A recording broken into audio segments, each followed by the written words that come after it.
Assalamualaikum warahmatullahi wabarakatuh. Innal hamdalillah nahmaduhu wa nasta'inuhu wa nastaghfiruh wa na'udzu billahi min shururi anfusina wa sayyiati a'malina. Man yahdihillahu fala mudhillalah wa man yudlil. Asyhadu an la ilaha illallah wahdahu la syarikalah wa asyhadu anna Muhammadan abduhu wa rasuluh. Allahumma salli wa sallim ala nabiyyina Muhammad wa ala alihi wa ashabihi ajma'in, amma ba'd. Faqad qala Allah ta'ala fi kitabihil karim, ya ayyuhalladzina amanu taqullaha haqqa tuqatih wa la tamutunna illa wa antum muslimun. Wa qala ta'ala, ya ayyuhalladzina amanu taqullaha wa qulu qawlan sadida yuslih lakum a'malakum wa yaghfir lakum dhunubakum wa man yuti'illaha wa rasulahu faqad faza fawzan 'azima. Alhamdulillah jamaah sekalian, jamaah Masjid Al-Ghaffar di Singosari, Kabupaten Malang, pada hari ini tanggal 3 Muharram 1445 Hijriah, kita dapat berkumpul di musala ini, majelis yang mulia ini. Semoga dengan kita berkumpulnya di majelis ini menambah ilmu kita, menambah amal soleh kita, dan menambah semangat kita untuk terus menuntut ilmu syar'i.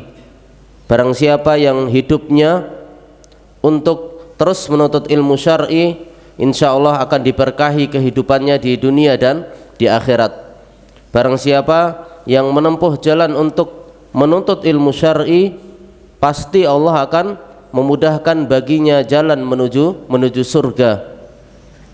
Sebagaimana sabda Nabi SAW, man salaka tariqan yaltamisu fihi ilman sahhalallahu lahu bihi tariqan ilal jannah.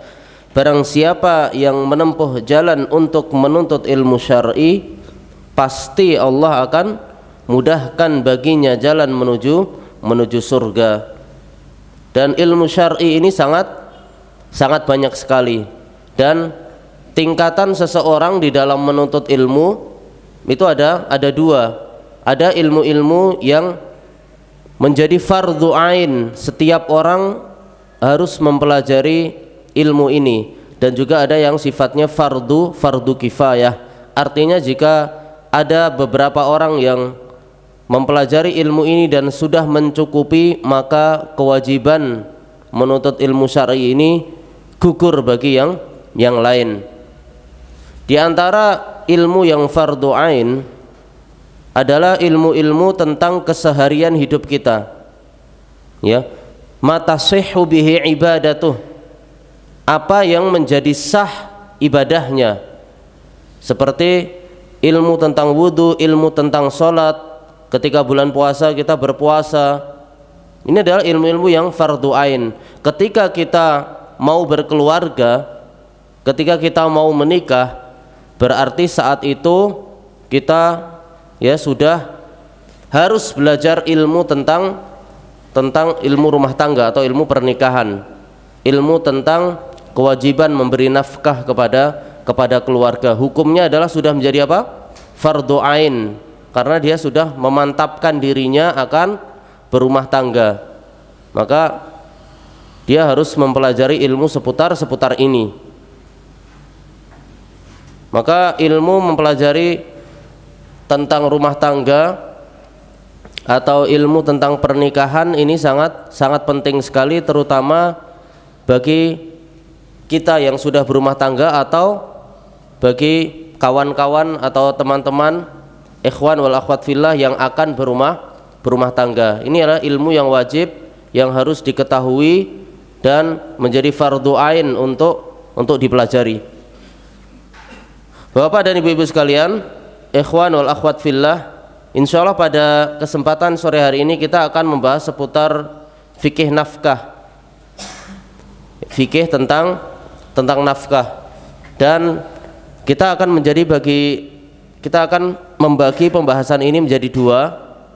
Yang pertama adalah nafkah untuk pasangan atau istri, dan yang kedua adalah nafkah untuk kerabat, untuk keluarga seperti orang tua, anak dan saudara. Insya Allah kitab yang akan ana jadikan referensi adalah Mulakhas Al-Fiqhi karya Asy-Syaikh Shalih Al-Fauzan.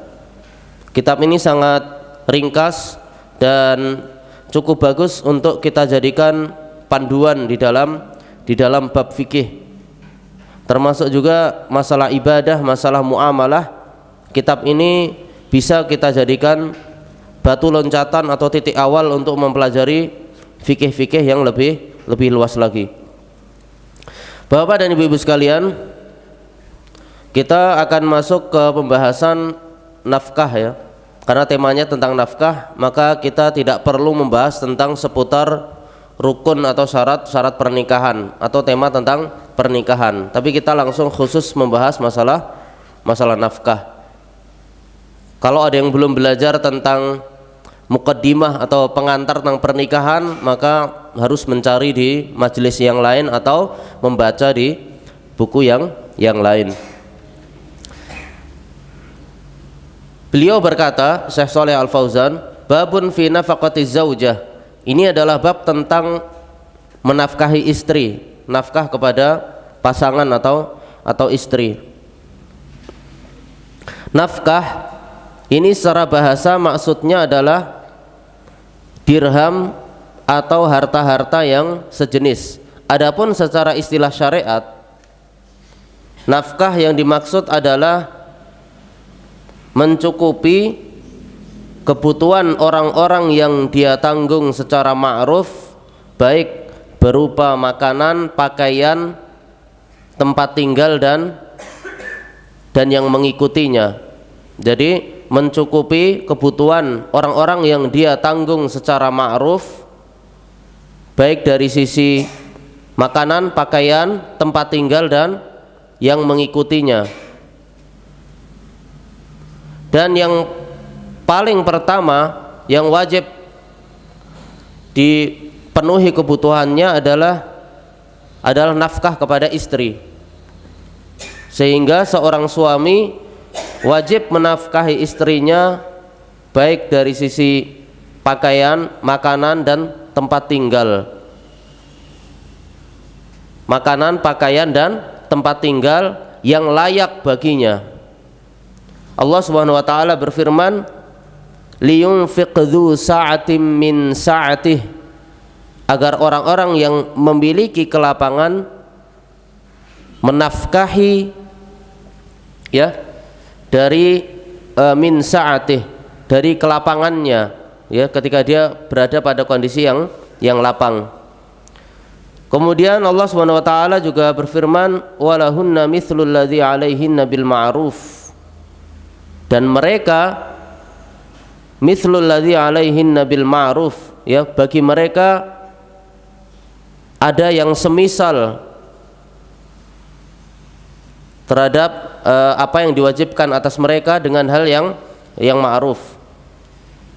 Kemudian juga sabda Nabi sallallahu alaihi wasallam, walahunna 'alaikum rizquhunna wa kiswatuhunna bil ma'ruf, dan bagi mereka, bagi istri-istri atas kalian ya, menjadi wajib atas kalian untuk menafkahi atau memberi rizki kepada mereka dan memberikan nafkah atau memberikan rizki berupa pakaian dengan cara yang ma'ruf. Jadi wajib atas kalian menafkahi mereka dan memberikan pakaian kepada mereka dengan cara yang ma'ruf. Kemudian Syekhul Islam Ibnu Taimiyah mengatakan, termasuk di dalam ayat ini, walahunna mithlul ladzi 'alaihinna bil ma'ruf, dan bagi istri-istri mereka mendapatkan ya yang semisal dengan cara yang ma'ruf. Ini mencakup semua jenis hak-hak untuk para istri, dan kembalinya adalah dari sisi kebiasaan masyarakat atau dari sisi tradisi atau yang biasa diperlakukan di masyarakat tersebut. Jadi nafkah yang dimaksud yang diberikan kepada pasangan atau istri itu kembalinya kepada masing-masing kebiasaan yang berlaku di masyarakat tersebut. Bapak dan Ibu-ibu sekalian, tadi sudah kita sebutkan bahwasanya nafkah itu mencakup apa tadi? Yang pertama apa? Makanan, pakaian, kemudian tempat tinggal. Termasuk hak, ya, hak istri atas suaminya. Istri itu berhak mendapatkan tempat tinggal atau rumah yang khusus baginya. Jadi min haqqi zaujah ala zaujiha an yaskunaha fi baitin khassin biha. Jadi istri itu berhak mendapatkan tempat tinggal yang khusus, baik rumah yang disediakan secara khusus atau misalnya masih ngontrak atau masih menyewa tetapi sudah khusus baginya, dan tidak bersama-sama dengan keluarganya suami atau kerabatnya suami, tidak disatukan dalam satu atap dengan mertuanya. Ini adalah hak dari para istri, ya. Dia boleh menuntut suaminya agar berpisah dengan mertuanya atau dengan kerabat dari suami.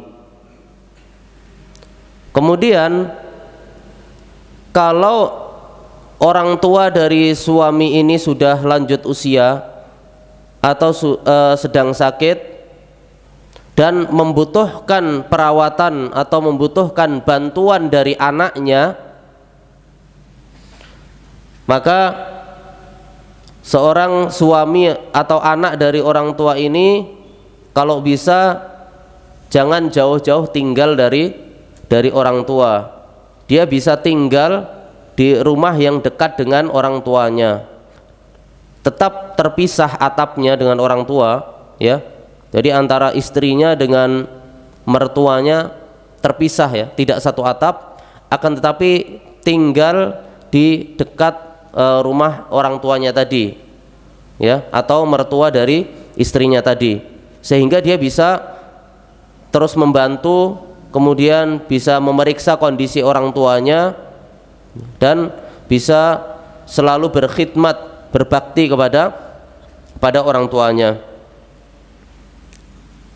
Dan seorang istri tidak boleh melarang suaminya untuk berbakti kepada orang tuanya. Meskipun seorang istri tidak wajib untuk berkhidmat atau membantu keluarga suaminya, ya, tidak wajib dia mencuci piring, tidak wajib dia mencuci baju milik, ya, keluarga suaminya, milik mertuanya. Akan tetapi jika dia ikut membantu, ya, ikut memeriksa kondisi mertuanya, ya, atau keluarga suaminya, orang tua suaminya, maka ini termasuk kemuliaan akhlak dan termasuk pergaulan yang baik.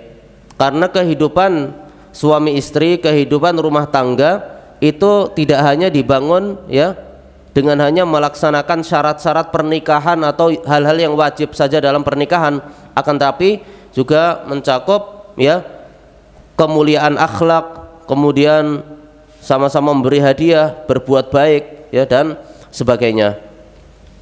Bapak dan Ibu-ibu sekalian, ini adalah faedah yang ana dapatkan dari sumber lain. Kemudian Fadilatul Syekh Muhammad Al-Mukhtar Asy-Shinqiti, ini beliau adalah salah satu pengajar di Masjid Nabawi. Beliau pernah mengatakan bahwasanya seyogyanya, sebaiknya seorang wanita yang muslimah, yang solihah itu mengetahui bahwasanya orang tua itu, ya, orang tua suaminya atau mertuanya itu sangat sayang kepada anaknya, bahkan saking sayangnya itu bisa jadi di luar di luar batas normal. Orang tua dari anak, ya, dan orang tua dari anak ini sudah menjadi mertuanya, itu tidak akan rela jika anaknya menderita atau anaknya disakiti oleh istrinya. Mereka akan selalu berusaha memeriksa kondisi anaknya, apakah anaknya hidupnya sudah tenang atau belum. Maka penting sekali seorang istri untuk menempatkan dirinya dan selalu berusaha agar mendapatkan ridho dari suaminya dan juga ridho dari mertuanya. Paling banyak muskilah, paling banyak problematika rumah tangga ini adalah adanya kecemburuan atau adanya pertentangan antara mertua dengan menantu. Ini karena masing-masing seolah-olah orang yang paling berhak atas suaminya, atau mertuanya ini paling berhak atas suami dari istrinya ini, yang pada asalnya adalah anaknya sendiri. Sehingga syaitan turut serta membisiki dan membuat fitnah di antara mereka. Maka tidak ada jalan lain kecuali semua pihak meminta pertolongan kepada Allah Subhanahu wa taala dan jangan membuka pintu syaitan untuk merusak keharmonisan rumah tangga. Jangan sampai seorang wanita muslimah, wanita yang mukminah, wanita yang salehah menjauhkan suaminya dari berbakti kepada orang tuanya. Jangan sampai wanita yang salehah mengundang murka Allah. Kalau suaminya ingin tinggal dekat orang tuanya, maka wanita yang salehah sebagai istri salehah, ya, tidak akan keberatan, ya. Asalkan tadi apa? Asalkan wanita salehah ini berhak menuntut, berhak meminta agar disediakan tempat tinggal khusus atau ngontrak misalnya, tetapi tidak satu atap dengan mertuanya. Dengan ini maka akan tercipta keharmonisan rumah tangga. Sang anak tetap bisa berbakti kepada orang tuanya, dekat dengan orang tuanya, bisa setiap hari menjenguk orang tuanya, dan juga dia memberikan nafkah atau dia memberikan hak-hak yang diterima kepada istri. Bapak dan ibu-ibu sekalian, kemudian jika terjadi problematika rumah tangga antara sang istri dengan mertuanya atau orang tua dari suaminya, dan ternyata problematika ini sangat parah, maka sebagai istri yang salihah dia harus melihat apakah perkara atau problematika ini membahayakan mertuanya atau orang tua suami atau tidak. Jika dia melihat adanya bahaya yang akan merusak rumah tangganya, maka dia perlu untuk bertanya kepada para ulama, mengembalikan permasalahan ini kepada ahlul ilmi. Karena di sebagian keadaan mertua itu terkadang ikut campur terhadap permasalahan rumah tangga, sehingga sang anak menjadi bingung apakah membela mertuanya atau membela anaknya. Sehingga yang wajib ketika kondisi seperti ini adalah bagi suami dan istri melihat kerusakan yang akan terjadi, kerusakan yang akan ditimbulkan jika terjadi permasalahan seperti ini. Jika kerusakan yang akan terjadi karena ikut campurnya mertua atau ikut campurnya orang tua anak ini lebih besar dibandingkan kerusakan dia agak jauh tempat tinggalnya dari orang tua anak atau dari mertua ini, maka solusinya saat itu adalah dia agak menjauh dari orang tuanya. Dia minta izin kepada orang tuanya untuk agak jauh tempat tinggalnya dan mengunjungi orang tuanya pada waktu-waktu yang terbatas, sehingga dia menjaga keharmonisan dengan istrinya. Dia juga tidak lupa terhadap orang tuanya, karena dia memiliki waktu khusus untuk menjenguk orang tuanya. Begitu juga ketika mertua atau orang tua dari anak ini terlalu ikut campur terhadap urusan istri, urusan rumah tangga, sehingga menyebabkan ketidakharmonisan dalam rumah tangga, maka sebagai istri yang salehah dia memiliki dua pilihan. Sang istri memiliki dua pilihan. Yang pertama adalah imma dia bersabar, ya, dia bisa bersabar dan berharap pahala dari Allah Subhanahu wa taala, dan ini yang paling baik dan paling utama. Atau yang kedua, dia melihat dampak yang ditimbulkan dari ini.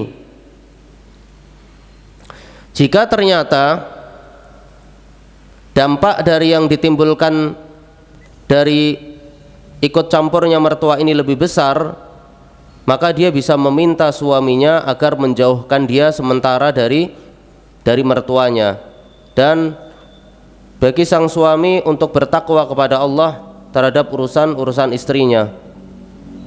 Yang penting dalam kondisi ini adalah sebagai sang suami dia harus proporsional dan tidak memihak salah satu. Dia tetap menjalankan kewajiban berbakti kepada orang tua, dan juga dia tetap melaksanakan kewajibannya memenuhi hak istrinya. Dan ini perlu untuk selalu merujuk kepada ulama atau ahlul ilmi di daerahnya tersebut.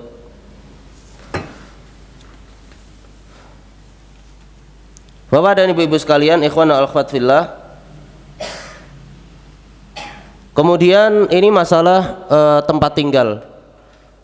Selanjutnya adalah masalah nafkah berupa makanan atau berupa kebutuhan bahan makanan pokok yang harus diberikan oleh suami kepada istrinya. Apa patokan nafkah berupa makanan, ya, yang diberikan suami kepada istrinya? Maka ini kembali kepada kondisi suami dan istri. Jadi ketetapan, ya, yang ditetapkan berapa nafkah yang diberikan suami kepada istri, ini kondisinya, ya, kembali kepada keduanya, baik kondisi suami dan juga kondisi istri, baik ketika dia lapang atau ketika dia sempit. Maksudnya bagaimana? Artinya adalah jika seorang istri itu, ya, sebelum dia menikah kondisinya lapang, kondisinya tidak sulit, kondisinya tidak miskin. Kemudian, ya, ketika dia menikah dengan suami yang kondisinya lapang, kondisinya tidak sulit dan kondisinya tidak miskin, maka kadar nafkah yang harus diberikan adalah patokan nafkah yang kondisinya ketika lapang. Adapun ketika istrinya itu kondisinya sulit sebelum nikah, kemudian menikah juga dengan suami yang kondisinya sulit atau kondisinya tidak lapang, maka mengikuti juga patokan nafkah yang diberikan sesuai dengan kadar orang-orang yang kondisinya tidak lapang atau sedang sulit. Kemudian apabila kondisinya pertengahan, artinya apa? Artinya seorang istri, ya, yang kondisinya lapang atau kaya dalam bahasa kita, di bawah atau menikah dengan suami yang fakir atau miskin. Atau seorang istri ini miskin kemudian menikah dengan suami yang kaya, maka ini patokan nafkah yang diberikan adalah pertengahan, ya, pertengahan antara nafkah yang diberikan biasanya oleh orang-orang yang kondisinya sulit, ya, atau dan diantara nafkah yang diberikan oleh orang-orang yang kondisinya lapang atau tidak sulit. Dan kembalinya ini kepada kebiasaan yang berlaku di masyarakat itu berapa. Misalnya kalau orang-orang yang kondisinya agak sulit atau tidak lapang, berapa nafkah yang layak diberikan kepada istri? Misalnya 1 juta setiap bulan. Kalau 1 juta setiap bulan ini adalah patokan yang diberikan ketika kondisinya sulit atau kondisinya tidak lapang, maka ini adalah patokan yang harus diberikan. Kembali kepada tradisi atau kebiasaan yang berlaku. Kemudian ketika kondisinya lapang atau tidak sulit, ya, atau kebiasaan orang-orang kaya misalnya memberikan nafkah kepada istrinya 1 bulan misalnya 10 juta, maka jika istri tadi terbiasa sebelum menikah dan dia orang kaya, maka dan suaminya ternyata orang kaya, maka kewajiban nafkah yang diberikan tadi berapa? 10 juta. Adapun kalau sebaliknya, suaminya kaya tapi istrinya sebelum menikah miskin, atau sebaliknya, ya, istrinya kaya menikah dengan suami yang miskin, maka adalah pertengahan dari 1 juta dan 10 juta. Ini adalah patokan yang disebutkan oleh Syekh Shalih Al-Fauzan di dalam kitab Mulakhas Al-Fiqhi. Bapak dan Ibu-ibu sekalian, ikhwan wa akhwat fillah, kemudian juga wajib atas seorang suami untuk memberikan fasilitas, ya, fasilitas berupa kebersihan. Jadi sang suami wajib menyediakan, ya, kebutuhan primer dan juga alat-alat untuk membersihkan badan. Karena apa? Karena alat kebersihan badan ini merupakan kebutuhan yang mengikut pada pakaian. Ya, bayangkan jika istri kita memakai pakaian tetapi tidak bersih atau tidak rapi dan ternyata menimbulkan bau yang tidak sedap, maka wajib bagi suami menyediakan alat-alat pembersih badan, ya, sehingga tidak mengganggu orang lain ketika berinteraksi dengan orang lain, bahkan termasuk berinteraksi dengan suaminya sendiri, ya, tidak ada yang terganggu.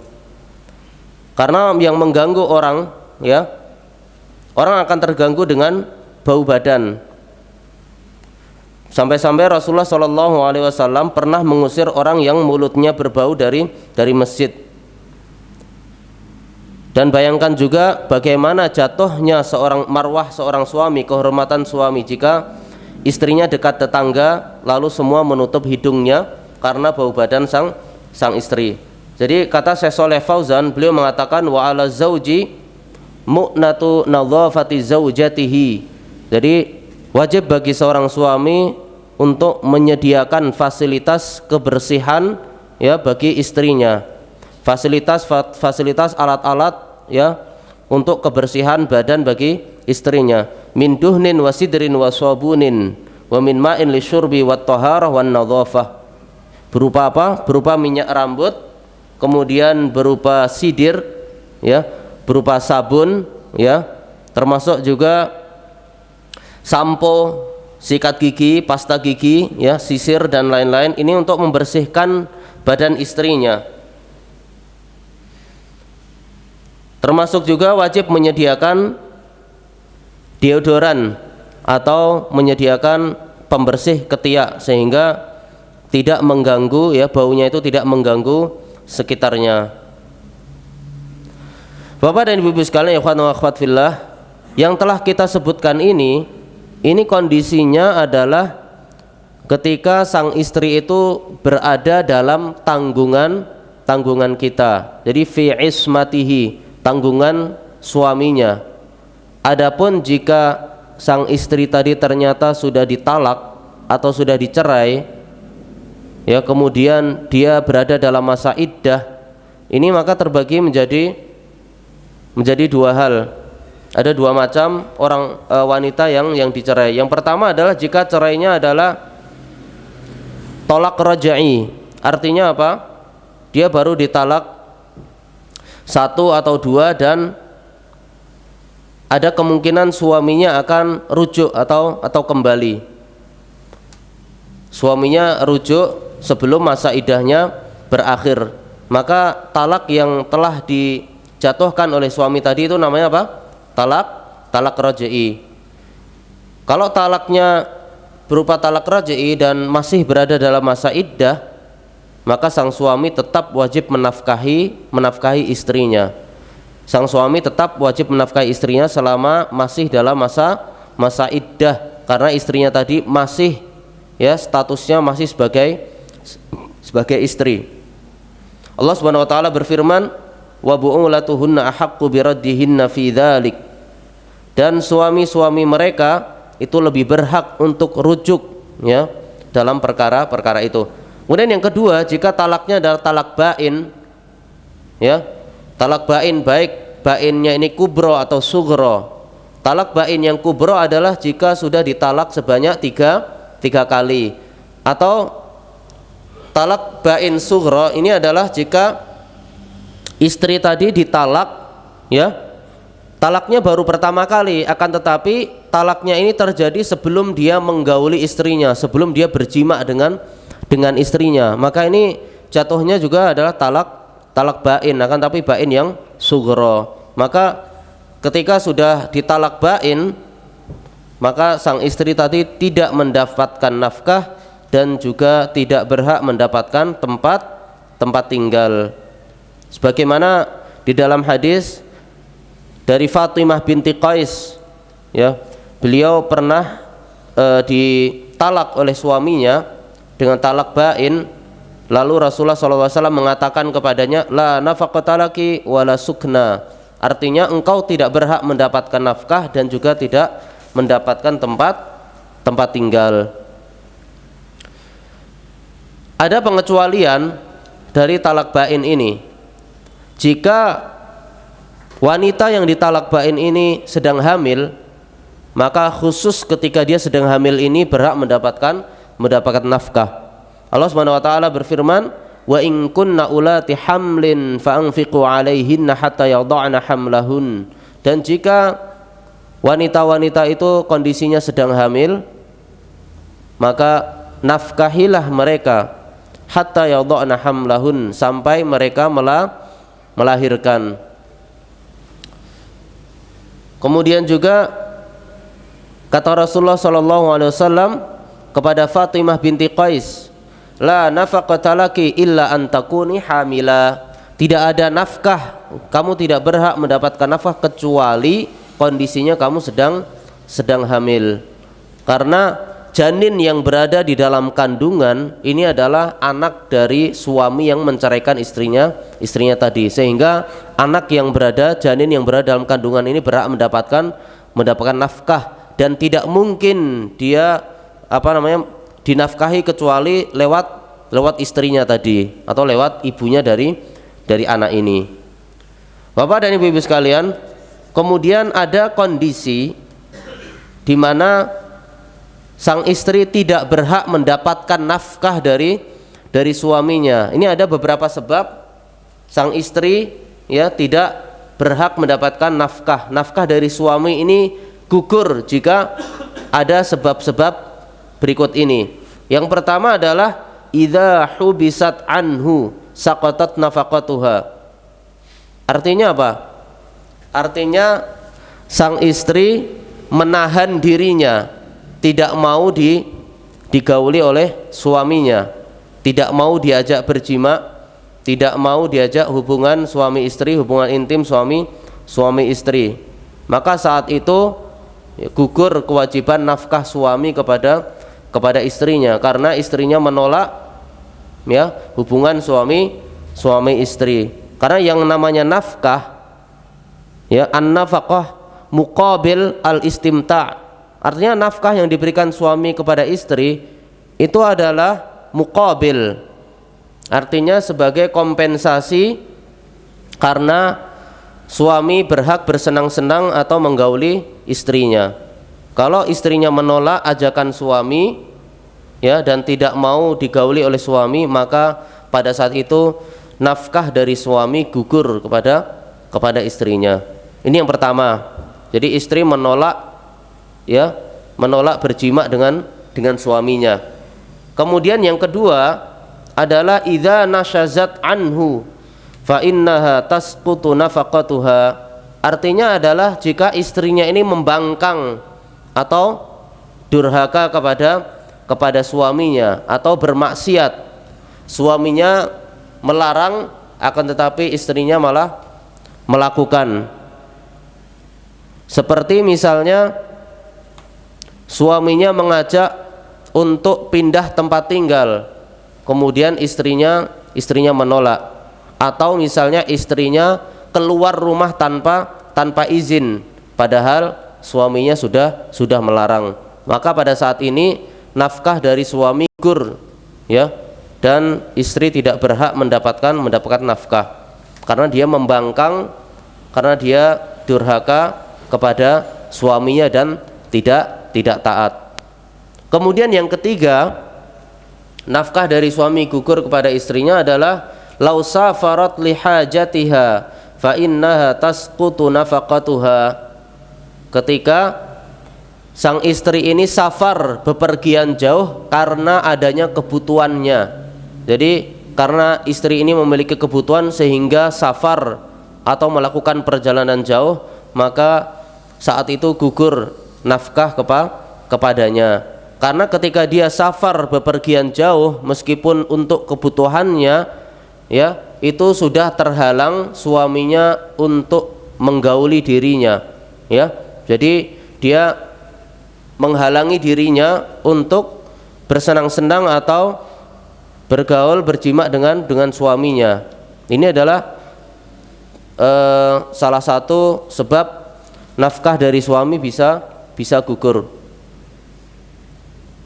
Kalau ana bilang gugur, ini maksudnya bukan gugur selamanya, ya, tapi saat itu ketika dia safar, ya, kemudian kalau dia sudah kembali lagi ke rumahnya, berarti saat itu sudah nafkah juga kembali lagi, ya, harus diberikan. Tapi kondisi khusus tadi ketika dia safar bepergian jauh, maka saat itu ketika kondisinya khusus ketika safar tadi, maka tidak berhak mendapatkan nafkah. Ini kondisinya safar adalah ketika dia safar bukan dengan suaminya. Adapun kalau dia safar dengan suaminya, maka tentu suaminya wajib menafkahi dirinya. Bapak dan ibu-ibu sekalian, ikhwan wal akhwat fillah. Kemudian kondisi ketika seorang wanita, ya, dia istilahnya suaminya ini meninggal. Apakah wanita yang ditinggal oleh suaminya ini, ya, apakah berhak mendapatkan nafkah atau tidak? Maka sang istri jika mendapati suaminya sudah meninggal, maka dia tidak berhak mendapatkan nafkah dari uang suaminya. Kenapa? Karena uang dari suaminya ini akan berpindah kepada ahli warisnya, dan sang istri ini akan mendapatkan warisan, sehingga sang istri ini tidak mendapatkan nafkah secara khusus, karena dia nanti akan mendapatkan bagian dari warisan tadi. Bapak dan ibu-ibu sekalian, ini terkait dengan kebutuhan makanan pokok, ya, atau makanan, nafkah berupa makanan dari suami kepada istri. Kemudian masalah pakaian, wajib atas suami memberikan pakaian kepada istrinya, ya, setiap awal tahun, ya. Sang suami menyediakan atau memberikan nafkah kepada istrinya berupa pakaian setiap awal tahun. Jadi 1 tahun ini sudah disediakan, ya, berupa nafkah berupa pakaian. Kemudian jika kondisinya sang suami ini gaib, artinya dia terpisah dari istrinya, dia tidak hadir dengan istrinya, tidak bersama dengan istrinya. Sang suami ini misalnya bepergian jauh atau diutus untuk berperang, ya, dan ternyata sang suami ini meninggalkan istrinya tanpa nafkah, atau misalnya sang suami ini ternyata bersama istrinya tetapi tidak menafkahi istrinya, maka selama beberapa tahun atau selama beberapa waktu yang istrinya ini tidak dinafkahi, maka waktu yang banyak ini, berapa tahun atau berapa waktu ini harus dihitung semuanya, berapa total nafkah yang harus dikeluarkan oleh suaminya, semuanya dihitung ya, dan harus diberikan kepada istrinya. Karena apa? Karena nafkah ini adalah hak yang harus diterima oleh istri, baik kondisinya lapang atau sulit, dan tidak gugur dengan berlalunya waktu. Kemudian kapan waktu diwajibkan nafkah ya kepada istri ya? Kapan pertama kali suami wajib menafkahi istrinya? Ada yang tahu?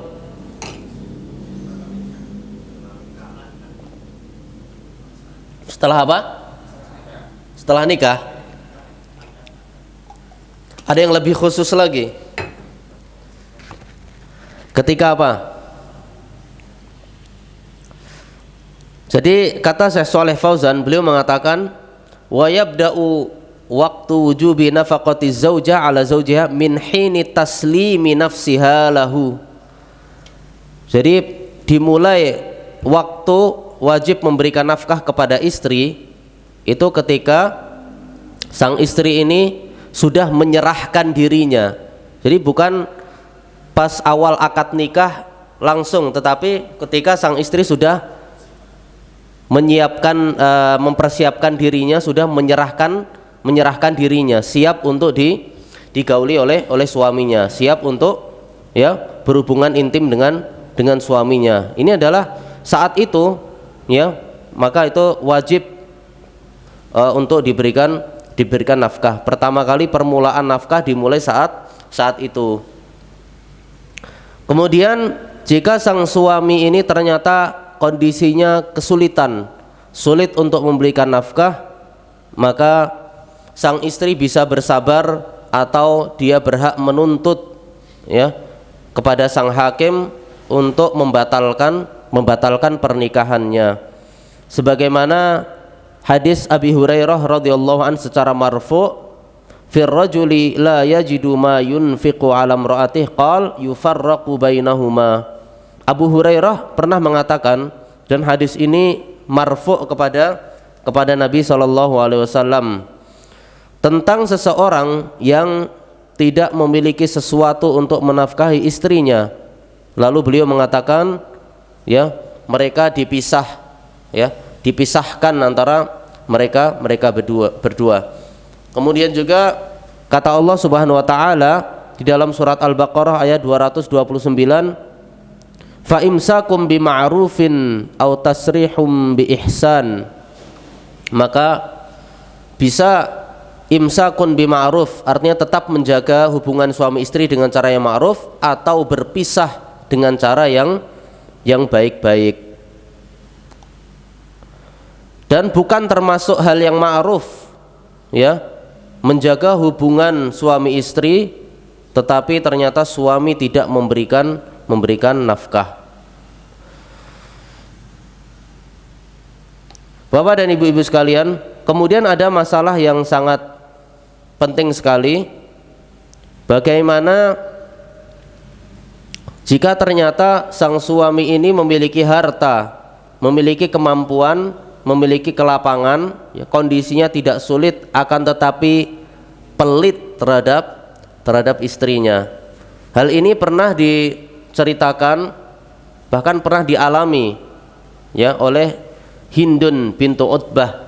Beliau pernah mengadu kepada Rasulullah SAW bahwasanya suaminya adalah orang yang pelit dan tidak memberikan nafkah yang cukup kepadanya dan juga kepada anaknya. Maka Rasulullah SAW mengatakan kepada Hindun bintu Utbah ini, khudhi ma yakfiki wa waladaki bil ma'ruf. Ambillah apa yang mencukupi kebutuhanmu dan kebutuhan anakmu dengan cara ma'ruf. Artinya istri boleh mengambil harta suaminya tanpa sepengetahuan suaminya dengan cara yang ma'ruf sesuai kebutuhan istri dan anaknya. Artinya dia mengambil harta yang mungkin tidak diketahui oleh suaminya. Misalnya seorang suami ini punya di ATM sebesar 1 miliar atau 100 juta. Kalau sang istri ini mengetahui PIN atau mengetahui bagaimana dia bisa ngambil dari ATM ini dan dia hanya mengambil 1 juta, maka kemungkinan besar sang suami tidak akan terlalu curiga karena bil ma'ruf, artinya sang istri ini mengambil sesuai kebutuhannya, ya. Jadi mengambil tanpa sepengetahuan suaminya. Ini kondisinya adalah suaminya ini kondisinya sangat pelit dan tidak mencukupi kebutuhan istri dan anak-anaknya, sehingga ada solusi dari Nabi SAW agar mengambil harta dari suaminya untuk mencukupi kebutuhannya dan kebutuhan anaknya secara ma'ruf. Bapak dan ibu-ibu sekalian, hadis ini bisa juga dikiaskan dengan masalah yang lain. Seorang tamu misalnya, berkunjung kepada seseorang dan ternyata yang dikunjungi ini tidak menjamu tamunya ini, maka tamunya ini boleh, dia punya hak untuk meminta jamuan berupa makanan, karena ini merupakan hak yang harus diterima oleh tamu. Bahkan kalau di meja atau di tempat di depan dia duduk ini ada makanan, maka tamu tadi sudah berhak untuk mengkonsumsi makanan tadi. Ini karena haknya dia. Dalam masalah fikih ini disebut dengan al-dhafru bil haq, artinya adalah mendapatkan sesuatu karena haknya.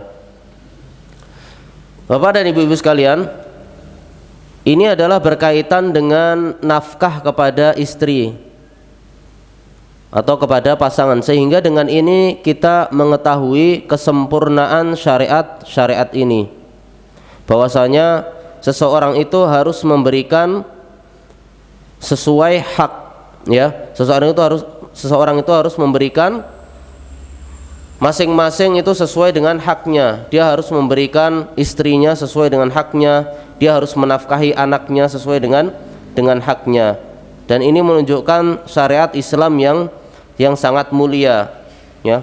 Maka sungguh sangat jelek sekali bagi suatu kaum, bagi orang-orang yang berpaling dari syariat ini, berpaling menuju undang-undang yang bertentangan dengan syariat ini. Allah Subhanahu wa taala berfirman, "Afa hukmal jahiliyyati yabghun wa man ahsanu minallahi hukman liqaumin yuqinun." Apakah hukum jahiliyah yang mereka cari? Wa man ahsanu minallah, dan adakah yang lebih baik, ya, dari hukum Allah jika mereka liqaumi yuqinun, untuk kaum yang yakin. Bapak dan ibu-ibu sekalian, kemudian kita akan membahas tentang nafkah kepada kerabat. Setelah kita membahas nafkah kepada istri atau pasangan, maka kita membahas nafkah kepada karib kerabat. Babun fi nafaqatil aqaribi wal mamalik. Ini adalah bab tentang memberi nafkah kepada karib kerabat dan juga kepada budak. Yang dimaksud dengan kerabat seseorang itu adalah setiap orang yang berhak mendapatkan warisan, baik warisannya ini bagiannya sudah khusus atau karena warisannya ini dia mendapatkan sisa dari warisan itu.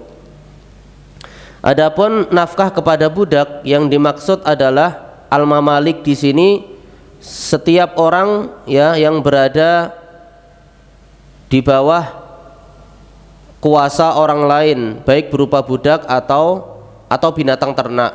Jadi budak dan binatang ternak ini termasuk dalam istilah al-mamalik. Ini semuanya wajib dinafkahi. Kemudian Bapak dan Ibu-ibu sekalian, disyaratkan yang berhak atau yang wajib dinafkahi dari kerabat ini adalah idza kana min amudayyin nasab. Artinya adalah jika nasabnya itu sangat berkaitan ketat, nasab yang pokok, yaitu usul. Usul ini adalah orang tua dan keturunan, anak laki-laki maupun perempuan. Jadi orang tua seseorang dan juga anak keturunannya ini adalah pihak-pihak yang wajib dinafkahi. Ini merupakan karib kerabat utama yang wajib dinafkahi. Bapak dan Ibu-ibu sekalian, kemudian ada syarat karib kerabat ini dinafkahi.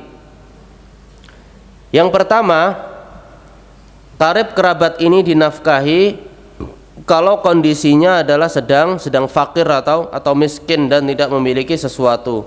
Jadi an yakunal munfaqu alaihi minhum faqiran la yamliku syai'a aw la yamliku ma yakfih wa la yaqdiru 'ala takassub. Artinya orang yang dinafkahi, orang tua atau anak-anak tadi, itu kondisinya fakir atau miskin, tidak memiliki sesuatu dan tidak memiliki pekerjaan yang mencukupi kebutuhannya dan tidak mampu untuk bekerja. Sehingga kalau orang tua kita atau anak-anak kita sudah mampu atau masih mampu bekerja, maka saat itu kita tidak wajib untuk menafkahinya.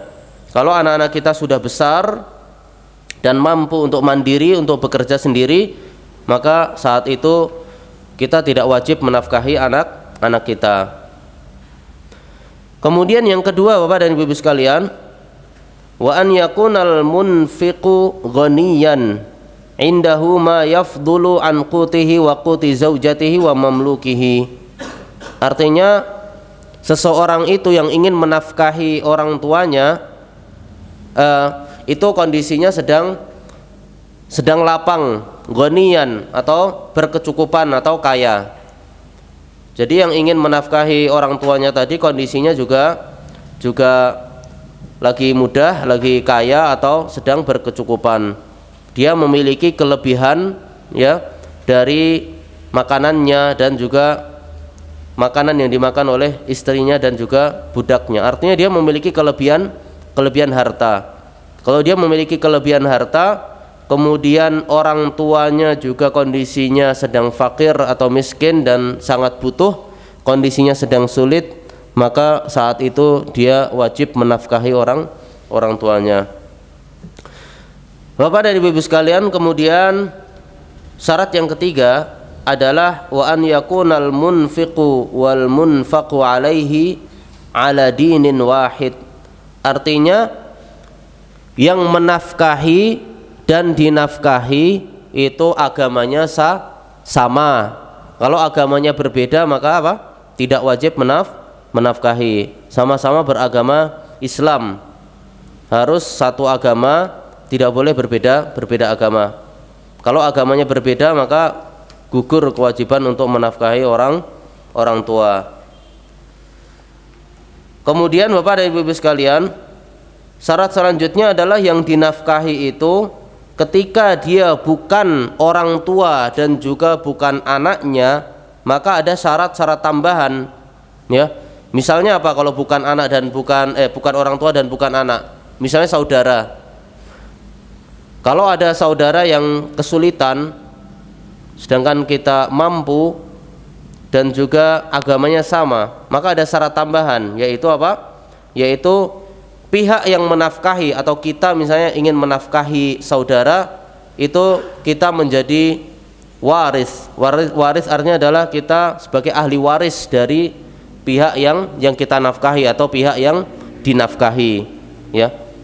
Jadi pihak yang menafkahi ini dia menjadi ahli waris bagi pihak yang akan dinafkahi ya. Kita misalnya memiliki saudara ya, tentu kita kalau saudara ini meninggal, kita menjadi ahli warisnya.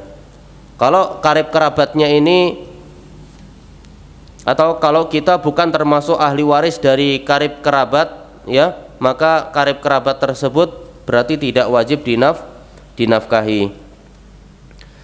Bapak dan Ibu-ibu sekalian, di antara dalil wajibnya seseorang menafkahi orang tuanya, Allah Subhanahu wa taala berfirman, wabil walidaini ihsana, dan kepada orang tua, ya, ihsana, berbuat kebaikan. Di antara perbuatan baik kepada orang tua adalah memberikan nafkah kepada orang tua jika kondisinya sedang sulit. Bahkan ini termasuk sebaik-baiknya perbuatan baik kepada orang tua. Dan di antara dalil wajibnya memberikan nafkah kepada anak, seseorang, ya, wajib memberikan nafkah kepada anak-anaknya. Sang ayah wajib menafkahi anak-anaknya. Dalilnya adalah Allah SWT berfirman, wa 'alal mauludi lahu rizquhunna wa kiswatuhunna bil ma'ruf. Artinya adalah wajib atas seorang bapak, seorang ayah untuk menafkahi dan memberikan pakaian dengan cara yang ma'ruf kepada mereka. Pakaian dan makanan ini adalah sesuai dengan kebiasaan yang berlaku di masyarakat tersebut, ya. Bima jarat bihi 'adatu amsalihinna fi baladihinna ala qadril maisarah min ghairi israfin wala iqtar. Jadi pertengahan sesuai dengan kondisi yang berlaku di masyarakat tersebut. Jadi tidak ada nominal tertentu berapa juta, akan tetapi kembali kepada tradisi atau kebiasaan yang berlaku. Biasanya nafkah yang pas, nafkah yang cukup itu berapa? Bapak dan Ibu-ibu sekalian, kemudian di antara dalil wajibnya menafkahi karib kerabat yang sangat membutuhkan, ya, padahal dia memiliki kemampuan. Dalilnya adalah ada seorang lelaki bertanya kepada Nabi SAW, man abarru, artinya siapa yang aku itu harus berbakti. Lalu Rasulullah menjawab, ummak, ibumu, wa abaka, kemudian bapakmu, wa ukhtaka wa akhaka, kemudian saudara perempuanmu dan saudara laki-lakimu. Di dalam riwayat yang lain Rasulullah menjawab, wabda biman ta'ul, mulailah dengan orang-orang yang engkau tanggung, artinya engkau memiliki tanggungan untuk mereka. Siapa mereka? Ummaka wa abak, ibumu, kemudian bapakmu, wa ukhtaka wa akhak, kemudian saudara perempuanmu dan saudara laki-lakimu, thumma adnaka, kemudian pihak-pihak yang terdekat. Hadis ini menafsirkan ayat, ya, di mana Allah Subhanahu wa taala berfirman, wa atidzal qurba haqqah, dan berikan karib kerabat itu hak-haknya. Jadi karib kerabat yang dimaksud yang pertama kali adalah ibu kita, kemudian bapak kita, kemudian saudara perempuan, kemudian saudara laki-laki, kemudian pihak-pihak yang terdekat. Bapak dan Ibu-ibu sekalian, kemudian ada suatu kondisi di mana jika seseorang itu fakir atau miskin dan ternyata dia memiliki karib kerabat yang kaya atau karib kerabat yang memiliki kelebihan harta, dan ternyata orang yang fakir atau miskin ini tidak memiliki orang tua, maka bagaimana? Karib kerabat yang kaya ini atau yang memiliki kelebihan harta ini berserikat atau bersekutu bersama-sama untuk menafkahi orang yang fakir ini, yang tidak memiliki orang tua ini, atau orang yang yatim ini. Kadarnya seberapa? Kadarnya adalah sesuai dengan kadar warisan. Jadi masalah warisan ini cukup berkaitan dengan masalah nafkah. Allah Subhanahu wa taala berfirman wa 'alal warisi mithlu dzalik, dan orang-orang yang mendapatkan warisan itu seperti itu juga. Jadi nafkah yang diberikan kadarnya itu sesuai dengan kadar warisan yang diterima. Bapak dan Ibu-ibu sekalian, setelah kita membahas tentang nafkah kepada pasangan, kemudian juga nafkah kepada karib kerabat, kepada orang tua, kepada saudara, maka kita akan bahas tentang nafkah kepada budak dan juga nafkah kepada binatang ternak. Kita membahas nafkah kepada budak, meskipun bisa dikatakan budak tidak ada lagi di zaman sekarang ini, akan tapi masalah ilmu syar'i tetap kita bahas. Wajib bagi seorang majikan atau tuan yang memiliki budak untuk menafkahi budaknya berupa makanan, pakaian, dan juga tempat tinggal.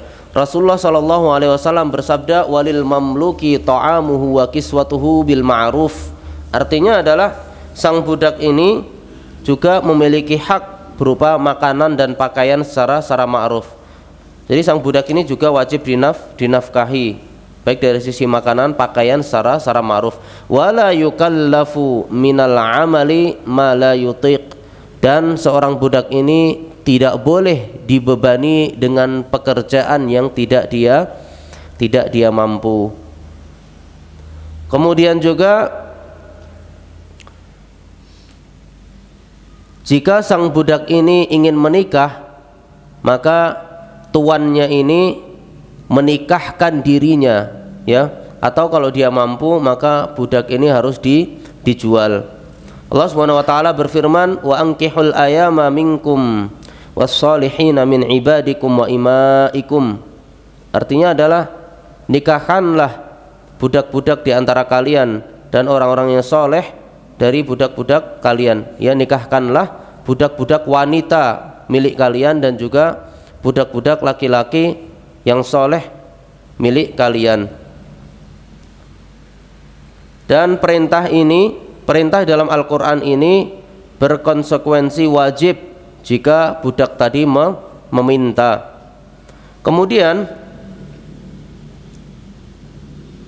jika budak wanita ini meminta untuk dinikahkan, kalau tadi budak laki-laki minta untuk nikah, sekarang ada budak perempuan minta untuk nikah, maka majikan atau tuannya ini punya tiga pilihan. Yang pertama adalah tuannya atau majikannya ini boleh untuk menggauli budak perempuannya ini, atau yang kedua dia menikahkan budak perempuannya ini, atau yang ketiga dia menjual budak perempuan ini. Ini dalam rangka untuk menghilangkan bahaya atau menghilangkan kerugian yang akan diterima oleh budak wanita ini. Bapak dan Ibu-ibu sekalian, ini masalah tentang perbudakan, tidak perlu kita panjang lebar membahasnya. Sekarang kita akan bahas tentang bagi seseorang yang memiliki peliharaan, binatang peliharaan atau binatang ternak, ya, baik sapi, kambing, kerbau, ya, atau burung.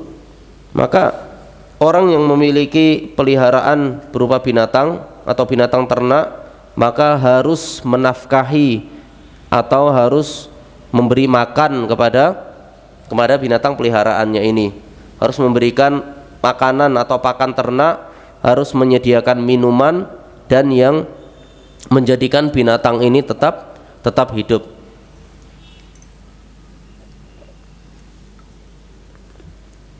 Ada ancaman dari Nabi SAW bagi orang-orang yang tidak memperhatikan atau tidak menafkahi, tidak memberi makan, tidak memberi minuman kepada binatang peliharaannya.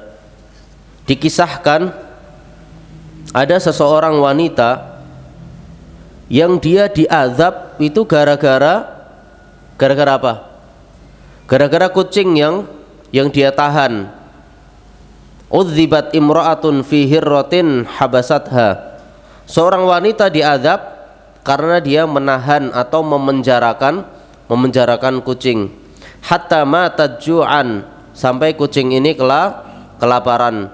Fala hiya at'amatha, wanita ini tidak memberi makan kepada kucing ini. Wala hiya arsalatha ta'kulu min khashasil ard, dan tidak membiarkan kucing ini memakan binatang-binatang yang hidup di tanah. Dalam riwayat lain, wanita ini tidak memberi makan dan juga tidak memberi minuman, dan juga dia memenjarakan sampai-sampai juga tidak membiarkan kucing ini makan terhadap binatang-binatang yang hidup di tanah tadi. Ini merupakan wajibnya seseorang itu memberi nafkah atau memberi makanan dan memberikan minuman dan membiarkan hewan ini agar terus hidup.